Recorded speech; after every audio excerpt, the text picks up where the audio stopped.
Bonjour à toutes et à tous. Bienvenue pour ce nouveau webinaire proposé dans le cadre du Handipact Île-de-France qui est consacré ce matin à une thématique qui semble vous intéresser particulièrement, qui est la thématique du handicap visuel et sa gestion en emploi.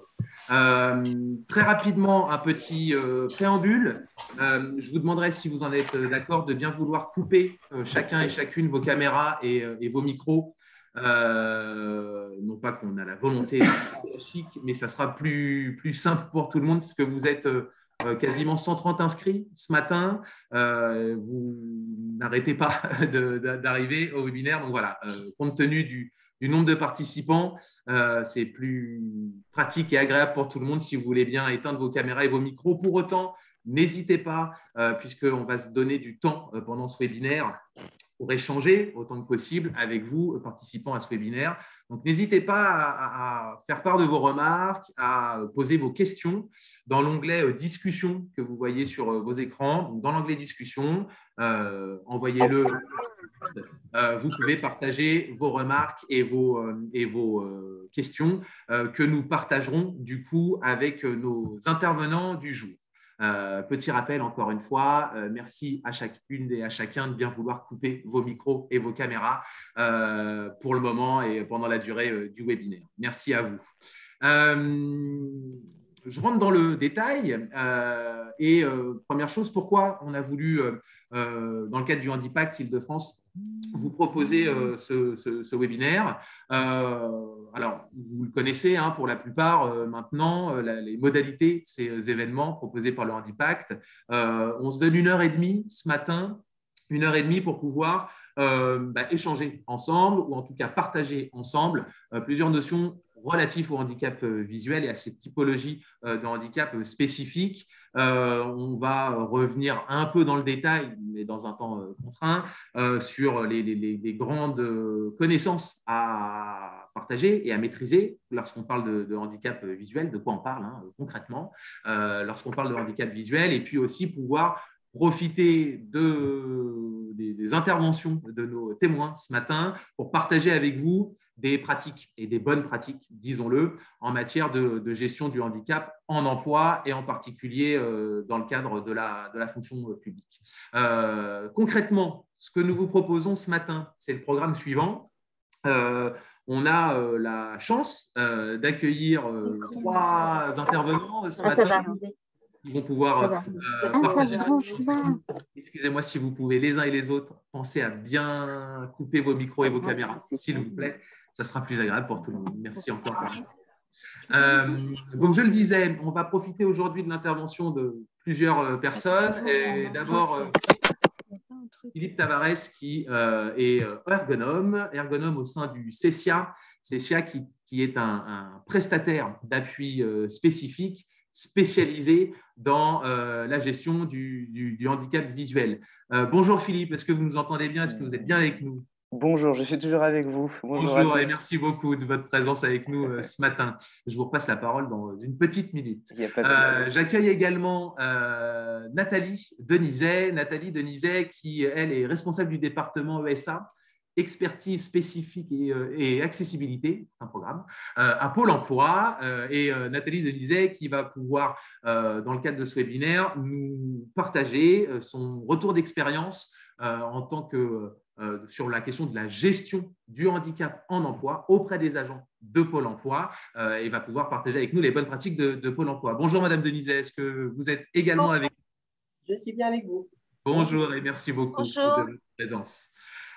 Et enfin, et pas le moindre, on accueillera aussi, on profitera des échanges et du retour d'expérience, du témoignage, pour le coup, de Malika Madani. Malika Madani qui est agent au sein de Pôle emploi et elle-même en situation de handicap visuel. Et on a sollicité Madame Madani pour qu'elle puisse partager avec nous son vécu en tant qu'agent au sein d'une entreprise, d'un employeur, pardon, d'une organisation publique. Alors, c'est avec le statut un peu particulier Pôle emploi. Bref, en tout cas, son témoignage en emploi et au regard justement de sa situation relative au handicap visuel. Pardon et bonjour à vous, Madame Madani. Est-ce que vous êtes bien avec nous également? Bonjour et je suis bien avec vous. Merci beaucoup et un grand merci à tous les trois du coup de votre présence et de votre participation ce matin dans le cadre de ce webinaire. J'ai déjà beaucoup parlé, je laisse la parole aux experts, c'est ce qui est le plus important. Et en premier lieu, je vais passer très rapidement la parole à Philippe Tavares. Du coup, Philippe, est-ce que vous pouvez nous rappeler, nous expliquer un peu plus en détail de quoi on parle, s'il vous plaît bien, dans le cadre du handicap visuel? Oui, alors merci Benjamin. Alors effectivement, pour mettre les choses un petit peu dans leur contexte, voilà, je suis ergonome chez Cecia. Ce qu'il faut savoir, c'est que nous sommes prestataires des prestations d'appui spécifiques, du coup le marché que l'on a avec la GFIP et le FIP-HFP, pour les départements d'Île-de-France, hors 75 et 95, qui du coup, là c'est la VH qui intervient pour ces deux départements. Alors, je vous laisse du coup passer à la slide suivante. Excusez-moi, Benjamin. Donc, je vais d'abord vous donner quelques données par rapport au handicap visuel. Alors, ce qu'il faut savoir, c'est qu'effectivement, en France, on a 70% de la population adulte qui porte des lunettes, hein. Ce n'est pas rien. Donc, on a un bel exemple avec Benjamin, là, que vous voyez. Et 3% de la population française est atteinte de malvoyance ou de cécité. Je reviendrai sur ces termes dans les prochaines slides. Donc, en fait, ça va quand même représenter 1,7 million de personnes, donc, dont 33% de malvoyants légers, 55% de malvoyants moyens et 12% d'aveugles ou malvoyants profonds. Parmi ces 12%, on a 8% de malvoyants profonds, dont la vision résiduelle est limitée à la distinction de silhouettes, et 4% d'aveugles complets, donc qui n'ont pas de perception lumineuse et qui ne peuvent rien percevoir finalement. Donc en fait, la déficience visuelle, pardon, on va surtout la définir par deux critères après correction. Donc après la mise en place de corrections optiques, comme des lunettes par exemple.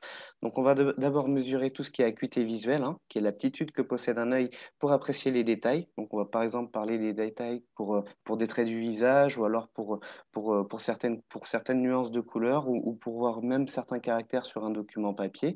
Et on va regarder également l'état du champ visuel, qui est l'espace qu'un œil immobile peut saisir. Donc, ce qu'il faut savoir, c'est qu'au niveau de ce champ visuel, il est de 190 degrés chez l'être humain. Et par rapport à ces deux critères-là, en fait, ce qu'il faut savoir, c'est que l'œil est composé en deux types de champs. Vous avez le champ visuel périphérique qui va surtout nous permettre de nous déplacer, de voir tout ce qui est en mouvement dans notre environnement, et le champ visuel central qui va surtout nous permettre d'apprécier finalement les détails et les choses qui nous importent dans notre environnement. D'accord?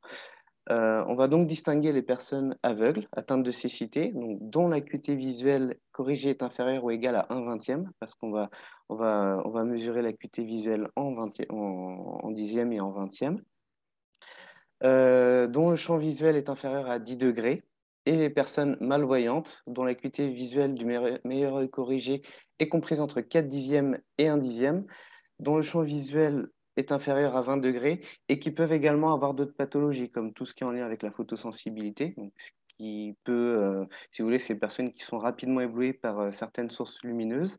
La diplopie, donc c'est du coup les différences importantes d'acuité qu'on peut avoir entre deux yeux.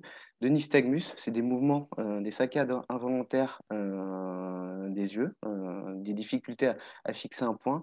De dyschromatopsie, donc c'est les personnes qui ont des difficultés à voir des couleurs, etc., etc. Donc il y a différents types d'atteintes qui peuvent définir la déficience visuelle.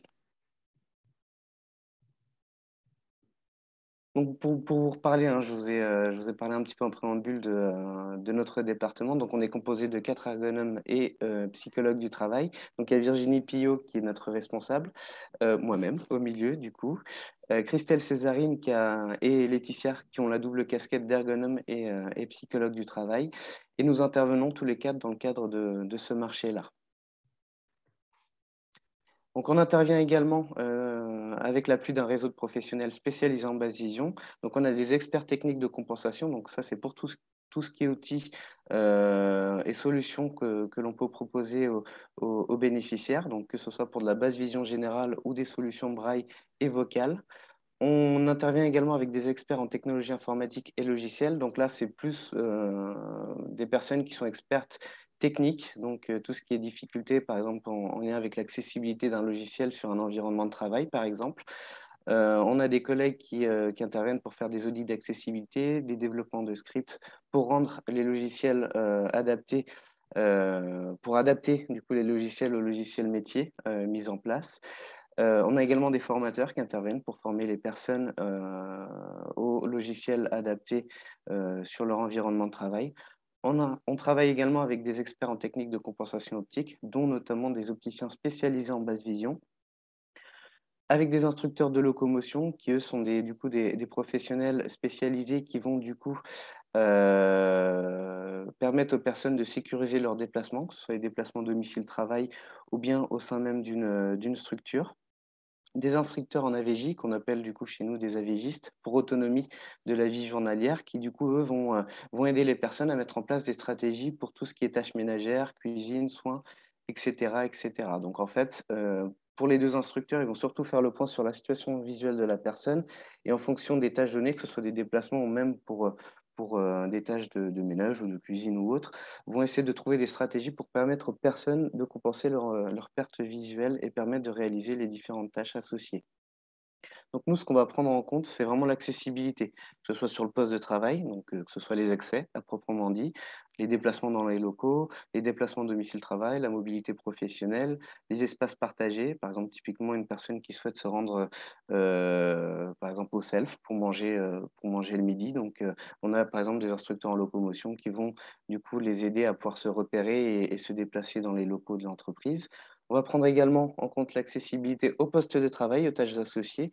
Donc, pour tout ce qui est, par exemple, la réalisation de tâches sur le poste de travail, à la formation et à l'information, notamment tout ce qui est prise en compte de l'accessibilité numérique. Donc, parfois, je vous parlais tout à l'heure des logiciels adaptés qui ne sont pas toujours accessibles aux logiciels métiers. Là, on va vraiment mettre en place du coup des audits d'accessibilité et des scripts pour pouvoir rendre tout ça accessible à la personne. Donc, par rapport à l'accessibilité aux informations, donc je vous parlais des outils techniques. On a notamment des logiciels de grossissement qui existent, hein. Donc là, il y a un exemple, c'est ZoomText. Ça peut être également un autre logiciel qui s'appelle Supernova. Donc, basiquement, c'est vraiment le même type de logiciel. En fait, ce qui va surtout permettre, c'est de modifier l'affichage à l'écran, d'agrandir du coup l'affichage par le biais d'un agrandissement global par loupe ou par ligne. Il va pouvoir permettre aussi de modifier tout ce qui est pointeur de souris, qui parfois peut être difficile à voir pour les personnes déficientes visuelles. Tout ce qui est couleur, on peut également inverser les contrastes, typiquement passer d'un fond noir avec des caractères blancs. Parfois, je vous parlais tout à l'heure de photosensibilité, c'est un exemple. Il y a des personnes qui peuvent être très gênées par la luminosité de l'écran. Et rien que le fait d'inverser les contrastes, ça peut déjà faciliter la prise d'information et réduire cette gêne. Il y a également intégré à ce logiciel ce qu'on appelle une synthèse vocale qui va du coup relire un texte, en fait, qui va reconnaître un texte et le retranscrire à l'oral et permettre à la personne d'avoir l'information de manière du coup auditive finalement. On a également les logiciels de lecture d'écran avec synthèse vocale, hein. Je pense notamment à NVDA qui est disponible en LibreOffice. JAWS, qui du coup, lui, est un logiciel payant et un petit peu est plus adapté pour les environnements professionnels. Et VoiceOver, qui lui, est du coup, made in, si vous voulez, Apple. En fait, c'est des logiciels surtout destinés aux personnes très malvoyantes ou en situation de cécité. Donc, en fait, c'est des logiciels qui vont vraiment vous retranscrire à l'oral tout ce qui se passe à l'écran. Si tout ça est adapté, évidemment, si le logiciel parvient, pardon, à tout reconnaître, il va également décrire tous les faits et gestes qui sont faits par la personne. Donc, tout ce qui est raccourci clavier pour naviguer d'un environnement à un autre. Là, typiquement, ces logiciels-là vont décrire à l'oral tout ce qui se passe à l'écran. Il y a également des plages braille qui sont directement connectables du coup, aux ordinateurs qui vont généralement supplier la mise en place de ces logiciels-là. Et si vous voulez, ces plages braille sont composées du coup d'un clavier Perkins. C'est des petits claviers avec les petits picots qui remontent et qui vont du coup indiquer ce qui se passe à l'écran. En fait, c'est vraiment une information supplémentaire, notamment sur un texte. Ça peut aider parfois pour les personnes qui souhaitent avoir notamment l'intégralité des caractères et pouvoir relire un texte mot par mot pour pouvoir retrouver certaines erreurs qui ne sont par exemple parfois pas vues par les logiciels de lecture d'écran. On a également des téléagrandisseurs, des vidéoloops et des loops qui permettent surtout d'accéder plus facilement à tout ce qui est documents papier. Donc, c'est des sortes de petites tablettes ou parfois même pour les téléagrandisseurs des grands écrans. Les personnes placent du coup le document en dessous. Il y a une petite caméra qui va du coup permettre de voir le document. Alors dans son intégralité ou parfois même en partie, ça dépend des loupes, et on va permettre surtout d'agrandir du coup les caractères, de modifier les contrastes pour permettre un meilleur accès à ce type de support. On a également des éclairages adaptés, on va parler notamment de loupes et de lampadaires qui ont cette possibilité-là de modifier en intensité, mais également en température de couleur. Donc, quand on parle de température de couleur, il y a une gamme qui peut aller de couleur jaune, assez jaune, on parle notamment en Kelvin aux alentours de 2500 Kelvin, des couleurs neutres autour de 4000 Kelvin, pardon, et de couleurs un peu plus bleutées qui, pour certaines personnes, permet de rehausser un petit peu plus les contrastes autour de 6500 Kelvin et qui permettent du coup d'améliorer le confort, en tout cas sur certains environnements de travail. Et il y a effectivement d'autres types d'outils qui existent pour les personnes en situation de handicap visuel. Je suis désolé, hein, je passe un petit peu vite sur ces situations-là, mais mon temps est compté. On parle également d'accessibilité au lieu, hein. Je vous parlais tout à l'heure effectivement des instructeurs de locomotion qui ont une importance finalement assez significative dans ce type de situation. Donc ça peut être pour des personnes aussi bien en situation de cécité qui utilisent des cannes blanches que pour des personnes qui présentent des troubles visuels et qui n'ont pas forcément besoin d'utiliser une canne blanche. Donc le but, c'est vraiment de reconnaître les lieux de travail, les environnements de travail, les lieux de domicile-travail pour pouvoir reconnaître les différents reliefs, savoir où se situent différents obstacles, pouvoir les identifier, mettre en place des stratégies de traversée lorsque c'est nécessaire, etc., etc. On a également des techniques de guide qui existent. Alors ça, c'est les accompagnements par les collègues qui permettent aux personnes en situation du coup, de déficience visuelle d'aller d'un point A à un point B. Donc, permettre à un collègue de guider une personne en situation de déficience visuelle. Et je vous en ai parlé assez rapidement. Donc, effectivement, l'utilisation de la canne blanche pour les personnes qui en ont besoin, qui permettent du coup, une compensation tactile au sol, parce que les obstacles en hauteur ne sont pas perçus par la canne blanche, et ou d'un chien guide qui permettent à la personne de détecter ces différents obstacles et de se déplacer. Donc, du coup, les actions mobilisées dans le cadre des prestations d'appui spécifiques, hein, donc ce que je vous disais tout à l'heure, c'est qu'on prend vraiment en compte l'accessibilité, mais on va aussi prendre en compte les besoins de la personne. C'est pourquoi on réalise des bilans fonctionnels dans le cadre de ces PAS. Donc, on propose aux personnes de venir dans nos locaux sur une demi-journée pour rencontrer différents experts. Alors, ça peut être aussi bien l'instructeur en locomotion, l'opticienne spécialisée en basse vision ou nous-mêmes, du coup, pour tout ce qui est besoin en informatique et utilisation des supports papier, ou bien même un expert en solution braille et vocale pour pouvoir vraiment bien identifier le besoin de la personne, faire le point sur sa situation visuelle, identifier son besoin et voir ce qui serait intéressant de mettre en place par rapport aux difficultés qu'elle rencontre. Si la personne est en activité, parce qu'on est également amené à rencontrer des personnes qui ne le sont pas, et si la personne est en activité ou en formation, on peut intervenir sur le poste de travail ou du coup en télétravail. Ça, c'est surtout dans un deuxième temps et ça nous permet du coup de voir si ces premières solutions qu'on a pu identifier lors du bilan fonctionnel sont compatibles avec l'environnement de travail et surtout les tâches que la personne réalise. Et surtout, cette intervention nous permet de voir s'il n'y a pas d'autres choses qu'on peut mettre en place, d'autres types d'organisations qu'on peut mettre en place pour permettre à la personne, du coup, finalement, de travailler et d'accéder à toutes les informations nécessaires. Donc, CPS nous permet également de former les personnes sur les logiciels de compensation. Du coup, lorsque le logiciel est en place, on a des formateurs qui se rendent sur les postes de travail, en télétravail, ou même sur les lieux de formation pour former les personnes sur ces logiciels spécifiques, hein. Je parle de ZoomText, JAWS, etc., etc. De réaliser également des séances de locomotion. Donc, typiquement, lors du bilan fonctionnel, si on voit que la personne est en besoin de réaliser des séances de locomotion pour sécuriser ses déplacements, l'instructeur peut réaliser du coup ces séances-là. On met également en place des audits d'accessibilité. Donc, typiquement, il y a un logiciel comme JAWS qui a été mis en place nous, on a des collègues qui peuvent intervenir et voir si le logiciel est bien compatible avec l'environnement de travail. Si, du coup, JAWS reconnaît vraiment tous les items, par exemple, un JAWS reconnaît tous les items du logiciel métier et du coup, permet du coup d'accéder à vraiment toutes les informations. Si ce n'est pas le cas, il peut mettre en place du coup, cet audit et réaliser des scripts pour rendre les logiciels compatibles.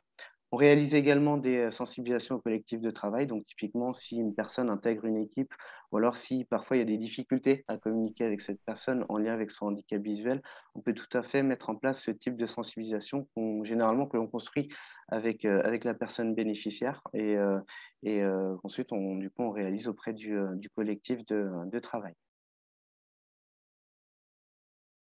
Donc, par rapport à la fiche de prescription, je vais passer assez rapidement là-dessus. Donc, il y a une fiche de prescription voilà, qui porte ce joli nom. Il faut vraiment remplir entièrement la fiche parce que nous, dès qu'on reçoit la fiche, on saisit toutes les données sur l'extranet de la GFIP. Donc, il faut vraiment décrire un maximum la situation du bénéficiaire afin que l'on ait vraiment toutes les informations et nous l'envoyer au format PDF. Alors, notre boîte mail est un peu facétieuse. Il nous est déjà arrivé de recevoir des fiches de prescription, enfin de ne pas recevoir des fiches de prescription plutôt, parce qu'elles étaient au format .doc. Donc n'hésitez pas à vraiment les convertir sur ce format-là et à nous les envoyer pardon, à l'adresse indiquée du coup. Donc nous, dès l'envoi de la fiche de prescription, voilà, si jamais vous n'avez pas d'accusé de réception sous 2 jours ouvrés, c'est qu'on l'a pas reçu. Donc il ne faut surtout pas hésiter à nous contacter si jamais vous n'avez pas de retour de notre part. On prend contact avec la personne bénéficiaire. Alors d'abord, on prend contact avec vous si jamais il y a des informations dont on aurait besoin, des informations supplémentaires qui n'ont pas été indiquées sur cette fiche de prescription. On prend ensuite contact avec la personne bénéficiaire par téléphone, de manière à pouvoir faire un petit entretien. Du coup, on a des grilles d'entretien qu'on a mis en place et qui nous permettent du coup d'avoir vraiment toutes les informations. Et ça, dans le but de préparer le bilan fonctionnel et de lui proposer un rendez-vous pour venir dans nos locaux. Donc, effectivement, après, il y a la prise de rendez-vous et confirmation de rendez-vous par mail. Alors, on vous met généralement en copie, vos prescripteurs, de cette prestation. Donc, oui, effectivement, la fiche de prescription, alors c'est une demande de la GFIP, elle doit être signée par le candidat, effectivement, par vous-même et le candidat. Et enfin, on enregistre la prestation sur la plateforme extranet dédiée. Donc, au niveau de la restitution, alors après, on peut effectivement être amené à intervenir sur le poste de travail et ou de formation.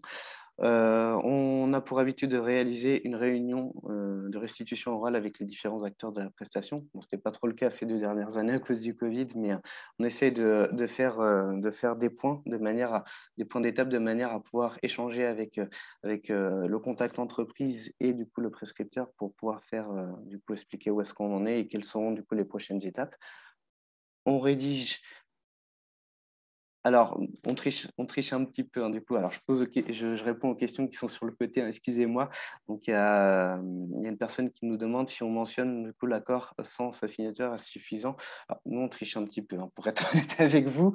Donc, si vous nous mettez l'accord ou le mail, en tout cas de la personne qui dit bon, bah, je suis d'accord pour vous transmettre cette fiche de prescription, on est OK là-dessus, hein, vous inquiétez pas. Alors, je me permets, je réponds très rapidement pardon, aux questions. Donc, la personne Margot me demande, bonjour, combien coûtent les prestations et comment sont-elles remboursées par le FIPHFP, s'il vous plaît? Alors, les prestations, en fait, si vous voulez, pas de souci pour la tricherie. Les prestations, si vous voulez, en fait, elles sont entièrement financées. En fait, si vous voulez, nous, on est amené à enregistrer les fiches de prescription sur l'extranet et à enregistrer des heures sur l'extranet. Et en fait, c'est directement la GFIP, en tout cas le FIPHFP, qui nous paie ces prestations. En fait, vous n'avez d'éléments à faire en plus.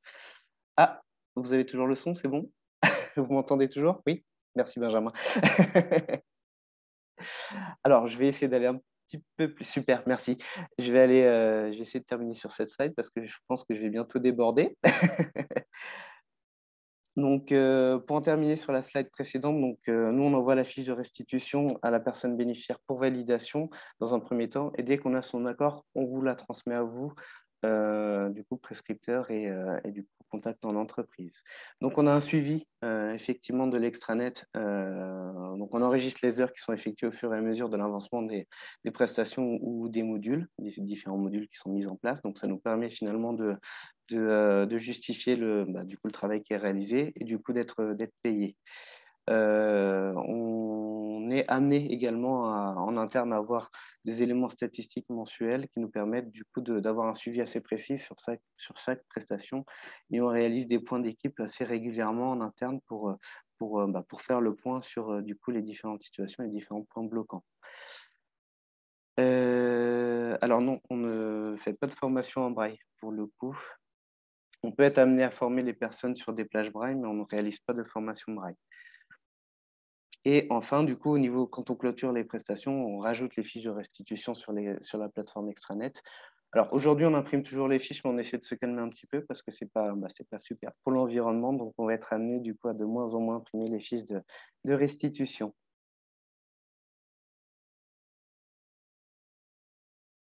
Alors, je réponds juste à la question de Margot. Quel est le nom du coup de l'organisme qui s'occupe des agents vivant à Paris, s'il vous plaît? Du coup, c'est l'AVH qui s'occupe du coup des prestations d'appui spécifiques.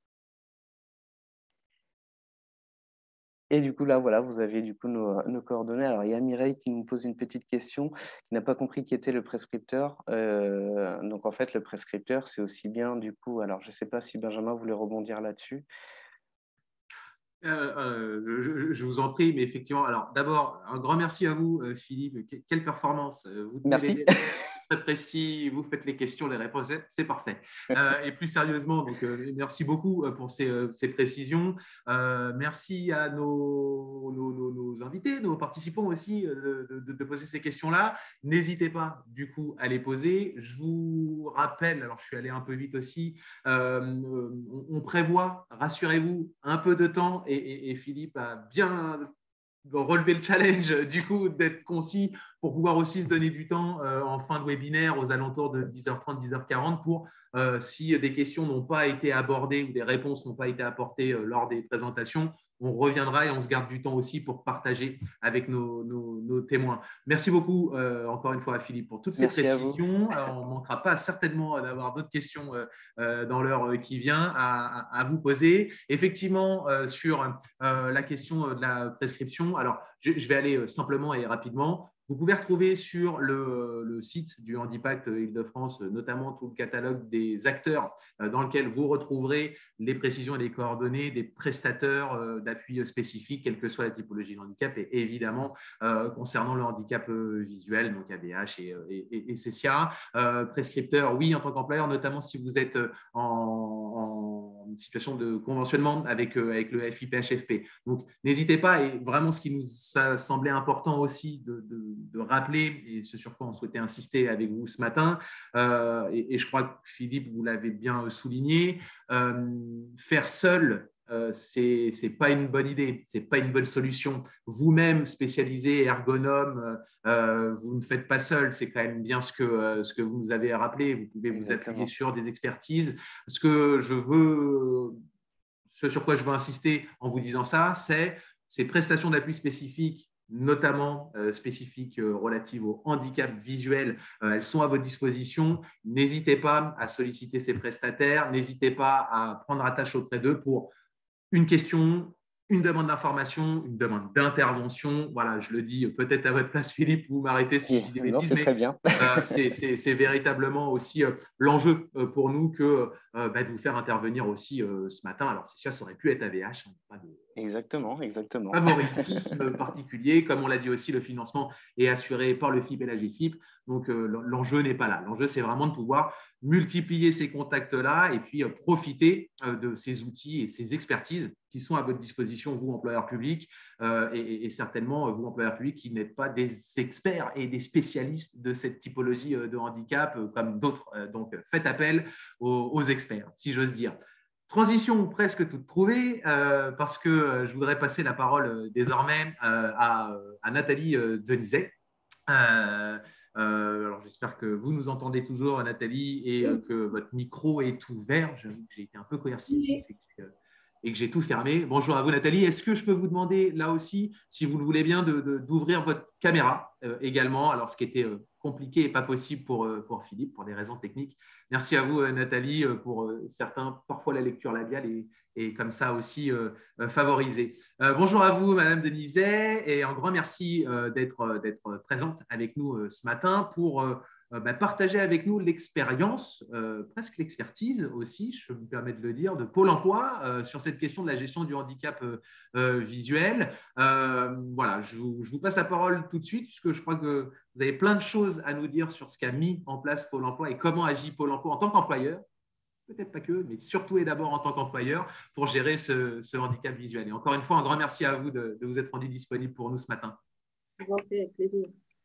Donc, comme l'a dit Benjamin tout à l'heure, je suis responsable du département expertise spécifique et accessibilité à la DSI de Pôle emploi. J'interviens dans le cadre de ce webinaire pour partager avec vous, comme ça a été annoncé, le retour d'expérience de Pôle emploi sur la prise en compte du handicap et de l'accessibilité numérique, et en particulier, évidemment, pour ce qui concerne le handicap visuel. Alors, je vais évoquer avec vous les grandes lignes du cadre dans lequel nous intervenons au titre du handicap et de l'accessibilité. Et puis ensuite, je vous présenterai de façon concrète, je l'espère, quels sont nos domaines d'action. En ce qui concerne la prise en compte du handicap et de l'accessibilité, nous nous appuyons sur deux principaux éléments de cadrage, on va dire. D'une part, un accord handicap qui nous est propre, et d'autre part, notre schéma pluriannuel d'accessibilité numérique. Alors, au niveau de l'accord handicap, cet accord est signé pour une durée de 3 ans. Il est donc régulièrement renouvelé. Il est issu d'une négociation entre la Direction générale de Pôle emploi et nos organisations syndicales. Le postulat de base vraiment à Pôle emploi, c'est que nos agents constituent notre première richesse. Et du coup, il est vraiment important de valoriser la diversité de nos ressources humaines, et de garantir le principe de non-discrimination, notamment au travers d'une réelle politique d'inclusion du handicap. L'accord, lui, il va formaliser les éléments de cette politique d'inclusion et il intègre de nombreuses dispositions en faveur de l'emploi.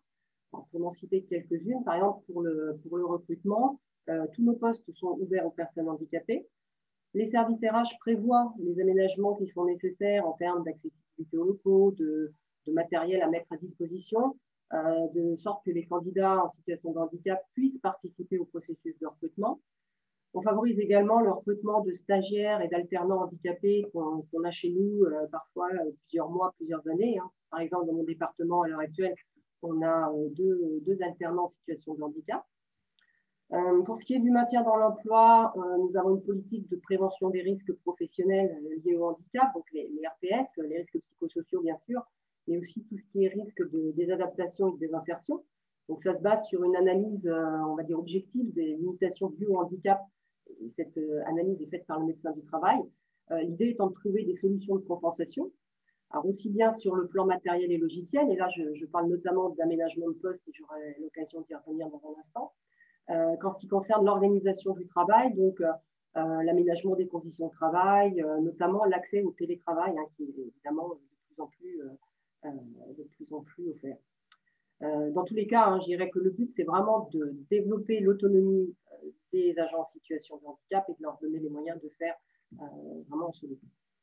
Au niveau de la formation et de la gestion de carrière, donc on veille vraiment à ce que tout agent handicapé ait accès à la formation professionnelle, au même titre que l'ensemble de notre personnel. Actuellement, on travaille notamment sur deux axes côté DSI. L'équipement de nos campus, donc ce sont nos centres de formation avec on va appeler ça des bacs handicap qui correspondent à un minimum d'aide technique comme des blocs-notes braille, des agrandisseurs, etc., pour permettre l'accueil de stagiaires handicapés visuels, en l'occurrence.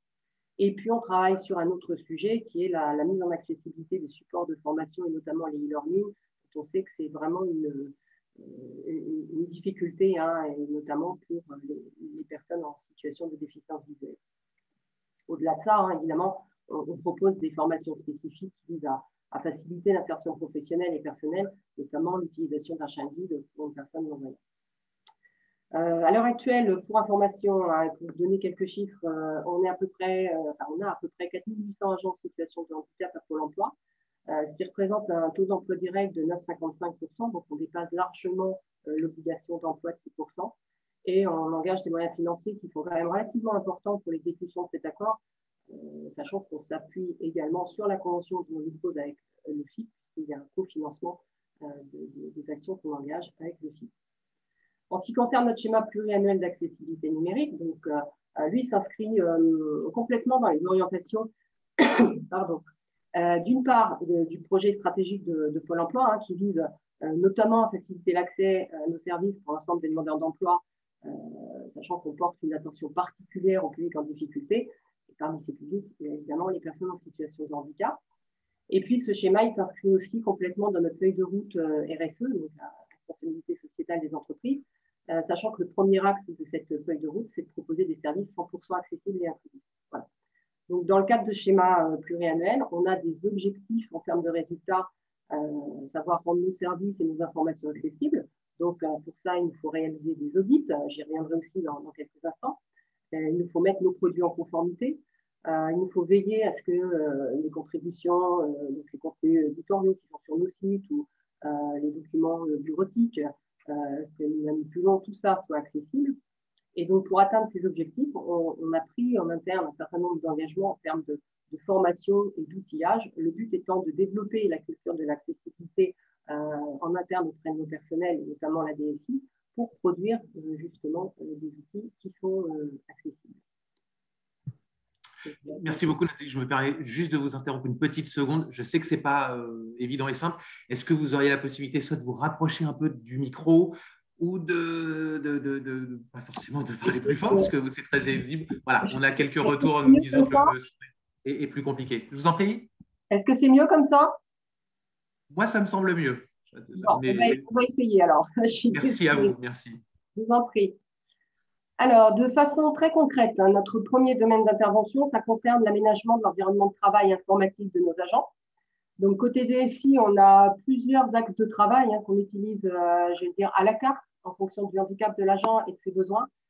Ces axes sont les suivants. Le premier, c'est qu'on intervient au niveau des options d'ergonomie Windows, puisqu'on a des portables Windows 10 pour tout le monde. Donc, ça nous permet de modifier des couleurs, de grossir des caractères, etc. Donc, ça, c'est, je dirais, le premier niveau d'intervention.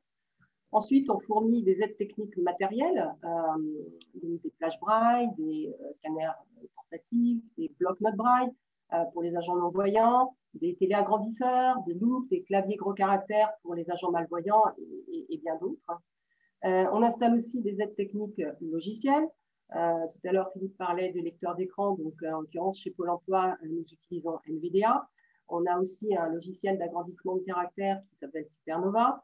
On a d'autres aides techniques logicielles pour d'autres types de handicap, que ce soit pour des problèmes de motricité au niveau des membres supérieurs ou des troubles 10, par exemple.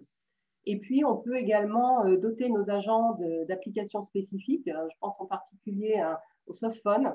Un softphone qui, couplé au lecteur d'écran, va permettre à une personne non-voyante de téléphoner en toute autonomie et en bénéficiant de toutes les fonctionnalités offertes par un téléphone standard, comme par exemple l'annuaire d'entreprise. Alors, pour réaliser ce type d'aménagement de poste, nous avons un dispositif qui s'appuie sur un certain nombre de choses. La première chose, c'est l'existence d'un réseau très actif de correspondants régionaux handicap. Ce sont des agents qui dépendent des différents établissements de Pôle emploi. Ils sont vraiment dans les territoires et ils vont assurer en proximité l'appui et le suivi des agents bénéficiaires d'une RQTH, donc la reconnaissance de la qualité de travailleur handicapé. Ils peuvent guider les agents dans leur démarche justement pour obtenir cette RQTH. Ils peuvent échanger avec la médecine du travail afin de trouver, on va dire, là où les solutions les plus adaptées pour l'agent. Ils peuvent également définir avec l'agent et avec son manager les aménagements nécessaires, et le tout, bien évidemment, sur la base de préconisations médicales. Autre élément du dispositif, mon département, en l'occurrence, donc on est un département de la DSI qui est notamment dédié à la prise en compte du handicap et de l'accessibilité. Donc on est constitué de 3 pôles d'activité, dont 2 travaillent exclusivement sur le handicap et l'accessibilité. Et au global, les équipes constituées par ces 2 pôles représentent une équipe d'une vingtaine de personnes. Donc c'est des moyens conséquents qui ont été mis à disposition de ces thématiques-là. On a nos propres marchés, des marchés spécifiques qui sont installés donc, par type de handicap. Par exemple, On a des marchés pour la fourniture, donc des aides techniques matérielles, logicielles et d'un certain nombre de services associés, dont la formation. On a un marché pour la non-voyance, un marché pour la basse vision, un marché pour la déficience motrice. Et puis, on a également des marchés de services, par exemple, sur le champ de la déficience auditive. Et sur la non-voyance et la basse vision, on a en l'occurrence le plaisir d'avoir un partenariat avec nos amis de CESIA. Au-delà de tout ça, on réalise donc l'ingénierie technique, l'intégration et la mise en œuvre des dispositifs de compensation dans l'environnement informatique Pôle emploi. Et on assure les aménagements de poste de bout en bout, hein, donc vraiment de la qualification des besoins avec les correspondants régionaux handicap, avec les travailleurs handicapés, avec leurs managers, etc., jusqu'à l'installation des dispositifs et la formation des agents. Évidemment, derrière tout ça, on assure également le support technique et fonctionnel auprès des agents en situation de handicap. Alors, je précise également qu'on a d'autres mesures par rapport à tout ça. Par exemple, lorsqu'un agent handicapé quitte Pôle emploi, parce que fin de contrat, parce que départ à la retraite, il a la possibilité de demander une rétrocession de ses aides techniques, et c'est une politique qui est grandement favorisée à Pôle emploi. Je précise également que dans le cadre du maintien dans l'emploi, pour les personnes ayant une pathologie évolutive, donc je pense en particulier sur le champ de la déficience visuelle, des personnes qui aujourd'hui utilisent les aides techniques basse vision, mais qui, dont la pathologie évolue vers la cécité, on les accompagne vraiment de façon complètement individualisée pour justement favoriser et faciliter la transition d'un mode de fonctionnement au niveau de l'environnement informatique vers un autre. Alors, notre second domaine d'intervention porte sur la prise en compte de l'accessibilité numérique au niveau de la production de nos applications, nos sites web et de nos applications mobiles. L'objectif, là, c'est vraiment d'assurer la conformité RG2A, donc le RG2A étant le référentiel général d'amélioration de l'accessibilité.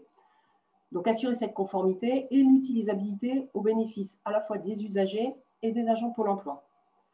Alors, nos axes de travail sont multiples, hein. D'une part, on travaille à la résorption de la dette en termes d'accessibilité, donc c'est sur les produits existants, hein. Par exemple, à l'heure actuelle, on travaille beaucoup sur pôle emploi.fr, hein, notre site institutionnel. On travaille également sur la prise en compte de l'accessibilité dès le début du processus de fabrication, donc dès la conception pour les nouveaux produits. On a un axe de travail autour du maintien de niveau d'accessibilité lors des maintenances correctives ou évolutives, parce que ce n'est pas le tout de rendre un produit accessible. Un produit, ça va vivre et il est important de veiller à chaque évolution ou correction apportée, qu'on arrive à maintenir le niveau d'accessibilité. Donc, c'est vraiment un sujet à part entière. Et puis, on a un axe de travail également dans lequel on va s'engager. Là, c'est l'association d'agents en situation de handicap lors des recettes de nos applicatifs, de nos sites, etc., de sorte de vérifier de façon, on va dire, systématique l'accessibilité de nos produits. Alors, en ce qui concerne cette démarche, elle s'articule autour des thématiques, on va dire, qui sont mentionnées dans notre schéma pluriannuel. Donc, à savoir, on a tout un pan autour de la sensibilisation et de la formation pour développer la culture de l'accessibilité. Donc, on communique beaucoup sur le sujet. Pour vous donner un exemple concret, février a été à la DSI Pôle emploi décrété le mois de l'accessibilité numérique. Donc, on a organisé, je crois que sur le mois, il y a eu 5 ou 6 webinaires avec des thématiques ciblées autour de ce sujet-là qui ont été organisés, avec des témoignages. Et puis, on a organisé à l'issue du mois de février un challenge pour mobiliser les équipes, voir un petit peu ce qu'ils avaient retenu à l'issue de l'ensemble des webinaires. Et on leur a préposé des épreuves qu'on a organisées et qui leur ont permis de se challenger, de vraiment parfois se mettre en situation aussi de déficience visuelle pour arriver à réaliser certains des challenges. Et c'est quelque chose qui a bien mobilisé, qui a été très apprécié. Donc, on communique beaucoup. On a un objectif de sensibilisation de 100% des collaborateurs de Pôle emploi à l'accessibilité. Donc, on a des sessions de sensibilisation sur des formats de la journée qui sont proposés. On a déployé un plan de formation ciblé par type de profil, donc concepteurs, développeurs, testeurs, contributeurs, etc., avec des contenus de formation qui sont spécifiquement créés par nos experts, qui sont adaptés à notre propre environnement technique et qui sont disponibles sur notre catalogue de formation, donc qui peuvent être mobilisés par tout le monde. Et puis, on essaie aussi d'innover un petit peu dans la façon d'acculturer les différents acteurs en proposant, par exemple, à la DSI des ateliers thématiques sur des formats courts de 2 heures. On sait que c'est plus facile à caser, on va dire, dans un emploi du temps. Donc, des formats courts pour des équipes de fabricants. On leur propose de développer le sujet autour d'une difficulté ou d'une préoccupation technique particulière sur le sujet de l'accessibilité. Et donc, on réalise cet atelier pour l'ensemble de l'équipe. C'est bien apprécié parce que ça, comme je vous disais, c'est quelque chose qui arrive à se placer plus facilement dans un emploi du temps. Et puis, c'est pratico-pratique, donc ça convient à tout le monde. Et puis, on réalise aussi, dans la série, on essaie d'innover, on réalise aussi des immersions. C'est-à-dire qu'on propose, dans mon département, on propose à des développeurs un missionnement de 3 mois. Ils viennent, ils découvrent les principes de l'accessibilité numérique, on les met en situation de développer accessible sur des outils internes donc, qui nous servent à nous, donc c'est du gagnant-gagnant. Le but, c'est vraiment, une fois qu'ils retournent dans les équipes fabricantes, de pouvoir essaimer cette culture et cette connaissance. Autre thématique, les audits. Donc là, dans le cas de nouveaux produits, il s'agit pour nous d'accompagner les fabricants pour concevoir, développer et tester en prenant en compte l'accessibilité. Et puis dans le cas des produits existants, ou de la résorption de la dette, il s'agit vraiment, suite à des audits, de les accompagner pour décliner les préconisations qui sont issues d'audits, apporter les correctifs qui sont nécessaires et mettre en conformité. Alors, s'agissant de notre parc applicatif existant, il est important. Donc, on a défini les trajectoires de mise en conformité des services essentiels pour les demandeurs d'emploi et pour les entreprises. C'est notre priorité, évidemment. On travaille aussi, évidemment, pour nos agents. On essaie de corriger toujours en priorité les non-conformités qui bloquent les usagers. Et là, on est en train de réaliser un travail de fond pour essayer d'industrialiser les process d'identification, de priorisation et de correction des non-conformités, toujours dans l'optique d'aller au plus vite dans cette mise en conformité de nos produits. L'outillage est un pan qui est important aussi. On réalise une veille technique en continu sur les outils qui permettent de développer et de tester accessible.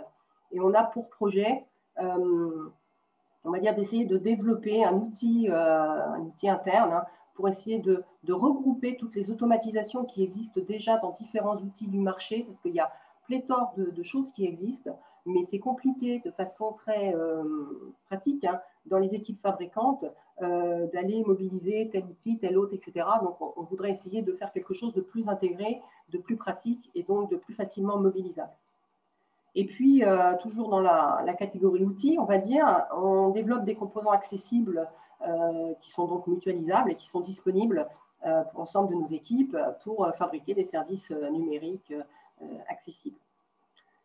Au-delà de ça, je ne l'ai pas mentionné dans le slide, mais il y a d'autres thématiques qui sont adressées comme tout ce qui est contribution et rédaction accessible. Donc, on intègre l'accessibilité dans le guide de rédaction des éditoriaux web.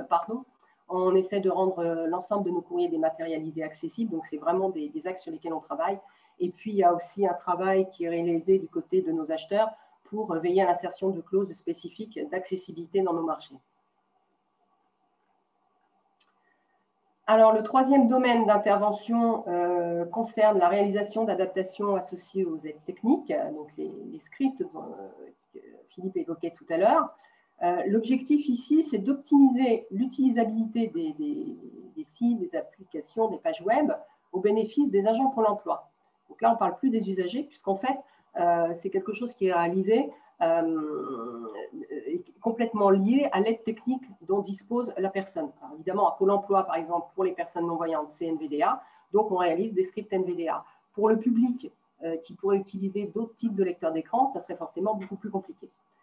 Donc, ces adaptations techniques sont des scripts qui sont interprétables par le lecteur d'écran, donc en l'occurrence NVDA chez nous. Elles permettent, par exemple, d'automatiser la restitution d'informations présentes sur la page, comme par exemple le titre de la page dès qu'elle est ouverte. Ça permet de restituer des messages d'erreur. Ma collègue Annika vous en parlera peut-être tout à l'heure. Ça peut être une vraie difficulté. Ça permet d'accéder aussi rapidement dans la page à certains objets, une information importante. Par exemple, à Pôle emploi, on a un intranet au sein duquel on a un carrousel de 4 news qui tourne en permanence. Donc, un voyant, les yeux vont se poser directement sur ces news qui sont vraiment l'information importante de la page. Pour une personne non-voyante, ça va nécessiter de se déplacer un certain nombre de fois pour arriver au bon endroit. Avec les scripts NVDA, on va pouvoir faire en sorte que le lecteur d'écran restitue immédiatement les news qui tournent dans le carrousel, par exemple. Donc, grâce à ces adaptations, la navigation est vraiment optimisée. L'agent gagne en efficience. Hein, donc, on est au-delà de l'efficacité. Là, on est vraiment dans un aspect de performance aussi. Et puis, il gagne aussi en confort d'utilisation. Ce qu'il faut savoir, c'est qu'en termes d'organisation, hein, c'est qu'ADSI Pôle emploi fait des livraisons en production à un rythme mensuel, donc que ce soit pour livrer des nouveaux produits, des évolutions fonctionnelles ou des correctifs. Et donc, ce qu'on fait, c'est qu'on a des agents déficients visuels qui sont régulièrement mobilisés pour définir les besoins d'adaptation inhérents à ces livraisons, à ces nouvelles pages qui arrivent aux modifications. Et donc, ils sont avec nous pour les tester, les valider.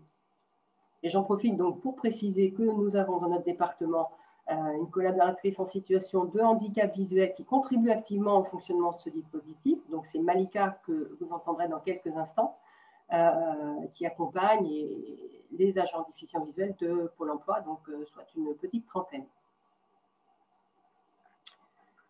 Alors, par le passé, hein, toujours sur le sujet des adaptations techniques associées à NVDA notamment, par le passé, on a constaté que la réalisation des scripts était vraiment coûteuse financièrement, que ça nécessitait des compétences pointues et relativement rares, donc forcément ça a un coût, et que c'était également coûteux en termes de charges.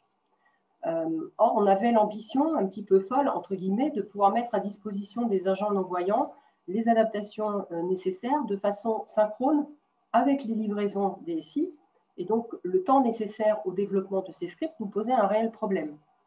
Du coup, il y a quelques années, avec l'un de nos partenaires, la société Access Solutions, nous nous sommes lancés dans la réalisation d'un outil qui s'appelle Web Access for NVDA et qui a pour finalité de permettre la réalisation rapide et à moindre coût de scripts NVDA. L'idée à l'époque intéressait la DINAM, donc la Direction interministérielle du numérique, qui a souhaité soutenir le projet et en faire la promotion.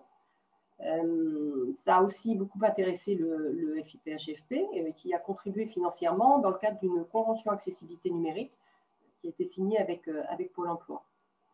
Alors, pourquoi avoir créé Web Access for NVDA, hein, et à quoi ça sert? Ça sert à optimiser l'utilisation des sites et des applications conformes au RG2A, donc en termes de navigation, d'efficacité, etc. Donc, je précise bien que ça ne se substitue absolument pas au RG2A. Hein. La conformité RG2A est indispensable, mais c'est complémentaire. Ça amène de l'optimisation en plus. Donc ça, c'est pour les sites et les applications qui sont conformes de base. À côté de ça, il y a ceux qui ne sont pas conformes, et je pense qu'on en a tous dans nos parcs applicatifs. Et là, ça permet de compenser le défaut d'accessibilité de certaines pages, de certaines applications, etc. Du coup, par rapport à ces outils qui de base ne sont pas RG2A, on peut utiliser Web Access for NVDA de façon transitoire dans l'attente d'une mise en conformité RG2A qui pourrait par exemple avoir lieu par opportunité un peu plus tard à l'occasion d'une évolution fonctionnelle du produit.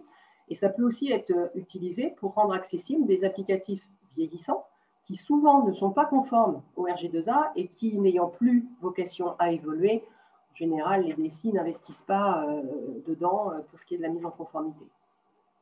Alors, pour qui on a développé Web Access? Pour toutes les personnes déficientes visuelles qui utilisent le lecteur d'écran NVDA. Et il peut être utilisé par des développeurs qui ont des connaissances de base HTML. Il n'y a plus besoin, comme quand on fait des scripts natifs, d'avoir vraiment une expertise en termes de développement pour réaliser des scripts. Ça fonctionne comment? C'est une interface qui est vraiment très simple, qui permet de créer des règles de comportement pour un site, hein, ça permet d'associer des règles qui disent, voilà, à l'ouverture de la page, on va lire le titre, on va aller se positionner à tel endroit, etc. Donc, ce sont vraiment des règles de comportement qui permettent de faire beaucoup de choses et notamment aussi de se déplacer dans la page avec des raccourcis clavier personnalisés. Alors, j'ai envie de dire que Web Access for NVDA, en synthèse, ça permet de réduire la charge, le coût et la durée de développement qui sont nécessaires à la mise en accessibilité via des scripts. J'ajouterais aussi que c'est un outil qui est mentionné dans le SIL, le socle interministériel des logiciels libres, dans la catégorie lecteur d'écran, il est mentionné avec NVDA. Et je précise aussi au passage que le référent SIL pour le lecteur d'écran est le responsable opérationnel de l'un de nos pôles d'activité, qui s'appelle René Tavixet. Je sais qu'il a déjà échangé avec pas mal de représentants de la fonction publique. Il y en a peut-être parmi vous qui le connaissent. Je surveille l'heure, je dois être à peu près bonne pour la conclusion. Donc, pour conclure, je dirais que sans les scripts NVDA qui sont réalisés pour compenser un défaut d'accessibilité, donc là, je parle bien des applications ou des sites qui, à la base, ne sont pas conformes au RG2A. Sans ces scripts, il y a un certain nombre d'activités métiers qui seraient impossibles à réaliser par nos agents non-voyants. Ça limiterait donc forcément le champ des possibles en termes d'activités réalisables et donc de parcours professionnels. Et s'agissant des scripts qui sont développés pour améliorer l'utilisabilité d'outils qui sont, eux, conformes, ça leur permet vraiment de gagner en efficacité, en confort d'utilisation. Et je dirais qu'au-delà de la compensation du handicap et de la garantie d'accessibilité, ça offre aux personnes non-voyantes la possibilité d'être aussi performantes et efficaces dans leur mission que des personnes voyantes. Alors, vous l'aurez compris, l'aménagement de poste via des aides techniques, le respect du RG2A au niveau des produits et services numériques et la réalisation d'adaptations associées aux aides techniques, de mon point de vue, ça constitue vraiment la combinaison gagnante nécessaire pour que les compétences et les capacités des agents en situation de handicap soient reconnues en tant que telles au sein du collectif de travail et pour annihiler le plus possible l'impact du handicap sur leur évolution de carrière. J'ajouterais aussi un petit mot, c'est que le handicap est souvent perçu comme limitant aussi bien d'ailleurs par les personnes valides que par les personnes handicapées elles-mêmes. Et du coup, il est vraiment important, vraiment primordial de doter chaque agent en situation de handicap des bons outils pour dépasser cette idée, pour permettre de prendre confiance, d'évoluer pour saisir de nouvelles opportunités et pour s'épanouir professionnellement. Voilà, j'en ai terminé. J'espère être dans les temps, Benjamin. C'est parfait, c'est parfait. Merci beaucoup à vous, Nathalie. Une toute petite question, j'en profite, qui a été posée pour ne pas perdre le fil. Vous évoquiez le rôle, en particulier sur la gestion du handicap visuel, mais plus globalement la gestion du handicap au sein de Pôle emploi, le rôle des CRH, des correspondants régionaux handicap. Une question qui nous a été posée. Est-ce que, je ne suis pas sûr que la réponse soit si simple ou rapide que ça, est-ce que ces CRH assurent cette mission de correspondants régionaux handicap à plein temps ou est-ce qu'ils ont d'autres missions? Est-ce qu'ils se concentrent 100% là-dessus ou pas? Les deux. En fait, ça dépend. Les correspondants régionaux sont rattachés aux différents établissements de Pôle emploi. Il y a des territoires sur lesquels, je dirais, il y a plus de personnes, d'agents en situation de handicap. Et dans ce cas-là, je vais citer l'Île-de-France, par exemple. Il y a plusieurs correspondants régionaux handicap sur l'Île-de-France et ils sont dédiés à cette mission-là. Par contre, on a d'autres territoires sur lesquels la proportion d'agents handicapés est moindre. Et dans ce cas-là, ce sont généralement des personnes qui sont rattachées à la QVT, enfin à la qualité de vie au travail ou au moins au RH. Et c'est une mission, mais c'est une mission parmi d'autres. Voilà. Ils ont d'autres missions à côté de ça. Parfois, ils interviennent sur la diversité ou voilà, ce genre de choses. Donc, c'est vraiment en fonction des territoires et du besoin. Merci beaucoup.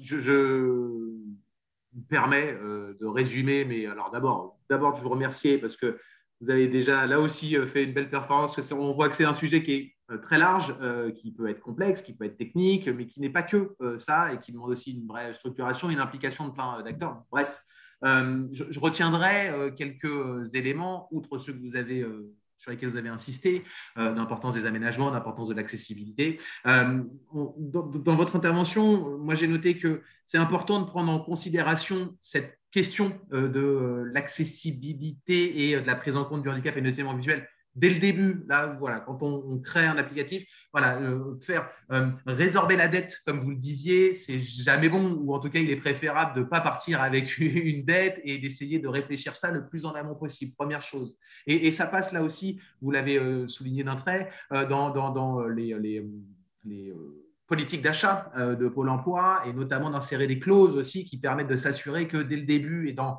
nos achats, on va être prendre en compte cette importance de l'accessibilité dès le début. Et pour moi, ça fait le lien aussi, ce lien avec les fabricants, aussi bien dans les immersions que vous pouvez leur proposer que dans les échanges que vous pouvez avoir sur la résorption de la dette, là aussi de solutions existantes ou dans le cadre d'outils nouveaux. Donc voilà, aussi ce lien avec les fabricants, pardon.